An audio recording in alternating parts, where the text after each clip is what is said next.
లోక సంబంధమైనదో దేవునికి వ్యతిరేకమైనదో ఉన్నట్లయితే అది ఎన్నడూ కూడా ఫలించదు అని ప్రభు మనతో మాట్లాడుచున్నాడు. హల్లెలూయా. ఈరోజు నీ నా జీవితంలో మన అతిశయము ప్రభుని బట్టి మాత్రమే అతిశయించాలి. అయితే అపోస్తలుడైన పౌలు ఎందుకు ఈ విషయాలను చాలా శ్రేష్టమైన విషయాలు తెలియజేస్తున్నాడు. 7వ వచనంలో ఆయన అన్నాడు, నాకు కలిగిన ప్రత్యక్షతలు బహు విశేషంగా ఉన్నాయి, కానీ నేను అత్యధికంగా హెచ్చిపోకుండా. అంటే దేవుల్లో ఏది ఎక్కువైపోయినప్పటికీ కూడా అతిశయం రావచ్చు. ఒకవేళ అతిశయము ప్రభుకి ఇష్టం లేదనుకో, దాని ద్వారా ఆయనకు మహిమ రాదు, దాని ద్వారా ఆయన నామానికి ఘనత రాదు. అందుకనే నేను హెచ్చిపోకుండా నన్ను పర్ఫెక్ట్ గా నిలబెట్టడానికి ప్రభు నాతో మాట్లాడి ఉన్నాడు. హల్లెలూయా అని ఆయన విషయాలు తెలియజేస్తున్నాడు. ఆయన ఒక మనుష్యుని ఎరుగుదును, అతడు 14 సంవత్సరాల కింద 3వ ఆకాశము తెరవబడుట ఆయన చూచెను అంటాడు. హల్లెలూయా. That is revolution.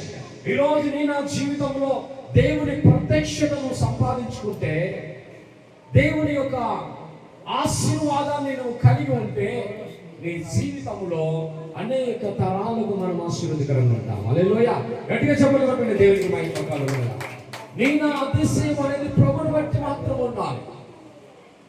అపోస్తలుడైన పౌలు శిష్యులందరికంటే చాలా గొప్పవాడు, ఎన్నో అనుభవాలు కలిగిన వాడు, 14 పత్రికలు రాసినాడు, అనేక సంఘాలను కట్టినాడు, దేవుడు దర్శనమిచ్చి ముఖాముఖిగా మాట్లాడిన ఆ ప్రత్యక్షతలు ఎన్నో ఉన్నాయి. కానీ ఆయన అంటున్నాడు, నాకు కలిగిన ప్రత్యక్షతలు ఎన్నో బహు విశేషంగా ఉన్నందున ఒకవేళ వాటిని బట్టి నేను ఎక్కడైనా దేవుని కంటే ఎక్కువగా హెచ్చిపోకుండా, లేకపోతే హెచ్చింపు కలిగినట్లయితే దాని ద్వారా ఆయన నామానికి మహిమ రాదు అంటారు. ఫిలిప్పీ రాసిన పత్రికలో ఆయన ఏమంటాడంటే, తీయాల్సిన అవసరం లేదు, ఈ శరీరము ద్వారా ఆయన నామాన్ని కనపరచాలి. గట్టిగా చెప్పగలుగుతున్నారా? నీ దేహము ద్వారా దేవుని కనపరచాలి. నీ దేహము దేవుని వలన నీకు అనుగ్రహించబడింది. అందుకని మన దేహము దేవుని మహిమ పరిచయంగా ఉండాలి. గట్టిగా చెప్పగలుగుతున్నారా?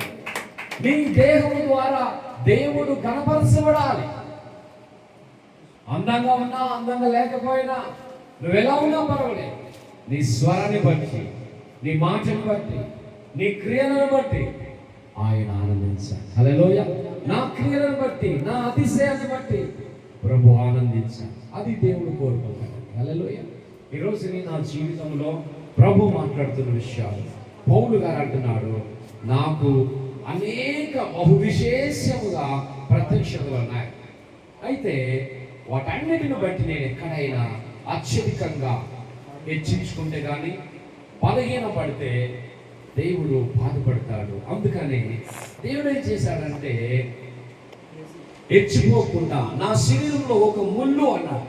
అంటే అర్థమైంది, ప్రతి మనుషునికి ఒక బలహీనత ఉంటుంది. హల్లెలూయా. ప్రతి మనుషునికి బలహీనత లేని వాళ్ళు ఎవరైనా ఉన్నారు ఇక్కడ? ఎవరు లేరు, అందరూ బలహీనులే. కొందరికి కోపంలో బలహీనత, కొందరికి తగ్గింపు లేని బలహీనత, కొందరికి నోరు జారిపోయే విషయాలకు బలహీనత, కొందరికి అలుగుట్లో బలహీనత, సలుగుట్లో బలహీనత, ఎన్నెన్నో బలహీనతలు ఉంటాయి. ఈ బలహీనతలన్నీ కూడా మన నుంచి దూరం కావాలి అంటే ప్రభు మాత్రమే చేయగలరు. గట్టిగా చెప్పగలుగుతున్నారు. అందుకని పౌలు అంటున్నాడు, నాకు అనేక విశేష ప్రత్యక్షతలు ఉన్నాయి, కానీ ఒకవేళ నేను ఎక్కడైనా పడిపోతానేమో, ఎక్కడైనా నేను జారిపోతానేమో, అందుకని అతిశయించుట మానేలేదు, కానీ ప్రభుని బట్టి అతిశయించడం మంచిది అనే ఉద్దేశాన్ని పౌలు గారు తెలియజేస్తున్నాడు. హల్లెలూయా. ఈ మాటలు వింటున్న సహోదరి సహోదరుడా, ఈ మధ్యాహ్న కాల సమయంలో నీవు దేనిని బట్టి ఆనందిస్తున్నావో నీ అంతరంగంలో, పాత నిబంధనలు కూడా చెప్పాడు దావీదు 37వ కీర్తన 4వ వచనములో, అతిశయించాల్సినటువంటి వాడు ఎలా అతిశయించాలి, ఎలా స్తుతించాలి, ఎలా ఘనపరచాలి. 37:4వ వచనం, యెహోవాను బట్టి ఆనందించుము, యెహోవాను బట్టి సంతోషించుము, ఆయన నీ హృదయ వాంఛలను తీర్చును. హల్లెలూయా. ఎవరైనా దేవుని బట్టి ఆనందిస్తే వాళ్ళ జీవితంలో ప్రతి వాంఛ తీర్చబడతాయి. నీ అప్పులు తీరుతాయి, నీ అవసరాలు తీర్చాయి, నీ కష్టాలు తీరుతాయి, నీ వ్యాధి తొలగిపోతుంది, నీకున్న జబ్బు తీసివేయబడుతుంది. హల్లెలూయా. మనకున్న ప్రతి బలహీనత తీసివేయబడుతుంది. గట్టిగా హల్లెలూయా. మనం చేయాల్సింది ఏంటి అంటే ప్రభువుని బట్టి సంతోషించాలి. హల్లెలూయా. మనకున్న సమస్యలను బట్టి, మనకున్న పరిస్థితులను బట్టి మనము సంతోషించలేకపోతుంటాం. ఏదంటే అవి ముళ్ళలాగా మనకు అడ్డుపడుతుంటాయి. ఏదో ముళ్ళు అంటే ఏదో ముళ్ళు కాదండి. నీకున్న బలహీనత, నాకున్న బలహీనత, దాన్ని ఎప్పుడైతే తొలగించుకుంటామో ప్రభువులో మనం ఆనందిస్తాము. హల్లెలూయా. కాబట్టి అపోస్తలుడైన పౌలు అంటున్నాడు, ప్రభుని బట్టి ఆనందించాలి. దావీదు కూడా అదే చెప్తున్నాడు. దేవుని బట్టి ఒక వ్యక్తి సంతోషపడాలి, ప్రభుని బట్టి సంతోషించు. నీకు సమస్యలు ఉన్నాయి, నేను లేవని చెప్పండి. ఆర్థికమైన పరిస్థితులు ఉండొచ్చు, అప్పులు ఉండొచ్చు, వ్యాధి ఉండొచ్చు, ఏవి కూడా ఆయనకు సాటి అయినవి కాదు. హల్లెలూయా. ఆయనను బట్టి ఎప్పుడైతే మనం ఆనందిస్తామో మన జీవితంలో దేవుడు చేయాల్సిన కార్యాలు చేస్తూ ఉంటాడు. హల్లెలూయా. అందుకని 9వ వచనాన్ని మనం ఒకసారి చదివితే 2 కొరింథీయులకు రాసిన పత్రిక 12:9, అందుకు నా కృప నీకు చాలును, బలహీనత యందు నా శక్తి పరిపూర్ణమగుచున్నదని ఆయన నాతో చెప్పెను. హల్లెలూయా. ఈయనకున్నటువంటి ముళ్ళును బట్టి, బలహీనతను బట్టి అనేక పర్యాయములు ఏం చేస్తాడంటే ప్రార్థన చేస్తున్నాడు. ఇప్పుడు ఒక కార్యం జరగాలంటే మనం ఏం చేస్తాము? ప్రార్థన చేస్తాం. ఆ ప్రార్థన వెంటనే జవాబు రావచ్చు, రాకపోవచ్చు. వెంటనే అద్భుతం జరగవచ్చు, జరగకపోవచ్చు. ముమ్మారు ప్రార్థన చేసినా, ఎన్నిసార్లు ప్రార్థన చేసినా జవాబు ఆలస్యమైనంత మాత్రాన ఆయన చేయడానికి కాదు, అది జరగదని కాదు. హల్లెలూయా. ఆయన తప్పకుండా చేస్తాడు. గట్టిగా చెప్పండి హల్లెలూయా. దేవునికి మహిమ కలుగునుగాక. కొన్నిసార్లు దేవుడు త్వరగా స్పందిస్తాడు.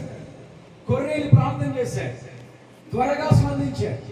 ఆయన ప్రార్థన ధర్మ కార్యాలు అందుకున్నాడు. అపోస్తలుల కార్యం 10వ అధ్యాయం మనం చూస్తే, కొర్నేలు నీ ప్రార్థన ఆలకించబడింది, నీ ధర్మ కార్యాలను నేను చూశాను, నీ ప్రార్థన నేను ఆలకించాను అని తెలియజేశాను.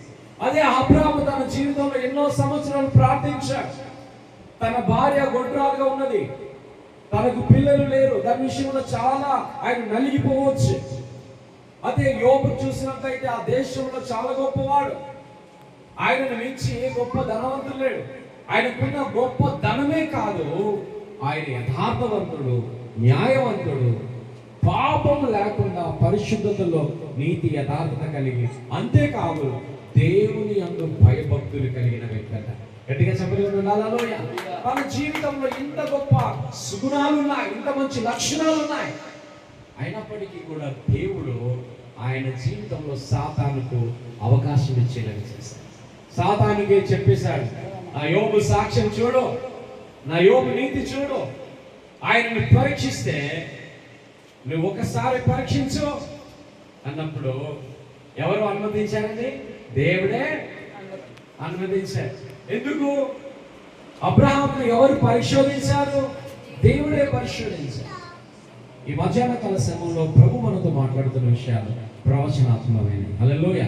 నువ్వు జాగ్రత్తగా ఆలోచన చేసుకుంటే సహోదరు, ఏదో నీకున్న సమస్యను బట్టి నువ్వు కృంగిపోవడం సరైనది కాదు, నువ్వు బలహీనమవడం దేవుని చిత్తము కాదు. నీవు శ్రమల్లో కూడా ప్రభులో ఆనందించు. హల్లెలూయా. కష్టాల్లో కూడా ప్రభులో ఆనందించు. ఆర్థికమైన పరిస్థితిలో కూడా నువ్వు ప్రభుని బట్టి ఆనందించు. ఆయన ఏమైనా చేయగలడు. హల్లెలూయా. అందుకే నేను అనేక సార్లు ప్రార్థన చేశాను. ప్రార్థన చేసి ముళ్ళు తీసే ప్రభా, ఈ సమస్య తీసే ప్రభా, దీనిలో నేను ముందుకు వెళ్ళలేకపోతున్నాను. మనకు అప్పులు ఉండే రాత్రి నిద్ర పడుతుందా? ఇప్పుడు రాత్రి ఫోన్ పోయిందంట, రాత్రి అంతా బాగా ఉంటుందా? ఉండదు. అయ్యో ఎన్ని వేల ఫోన్ అది? 20,000 ఫోన్, 30,000, 33,000 ఫోన్ నేను పోగొట్టుకున్నా. హల్లెలూయా. దేవునికి మహిమ కలుగును కాక. ఒకసారి ఆలోచన చేద్దాం. 30,000 ఫోన్లు ఈ రోజుల్లో చాలా కష్టమే. కొంచెమైనా మనసులో బాధ ఉంటుంది, ఉండదా? తప్పకుండా ఉంటుంది. ఆయన ప్రార్థించినాం. హల్లెలూయా. ఏమైనా అడుగుదాం. ఈయన కూడా ప్రార్థన చేశాడంట. ఆ ప్రార్థనకి జవాబు దొరకపోయినా పర్వాలేదు, జవాబు దొరికే వరకు ప్రార్థన చేయాలి. హల్లెలూయా. ఇక్కడ మనం గమనిస్తే పౌలు అలా ప్రార్థన చేసినప్పుడు ప్రభు విన్నాడు. విని ఆయనకు ఒక అద్భుతమైన సొల్యూషన్ ఇచ్చాడు. ఏమన్నాడంటే, అందుకు నా కృప నీకు చాలును. హల్లెలూయా. ఇప్పుడు వీళ్ళకి ఏం కాలేదు, తీసేయాలి, కావాలి, ముళ్ళు తీసేయాలి. ముళ్ళు తీసేయాలంటే ఏంటి?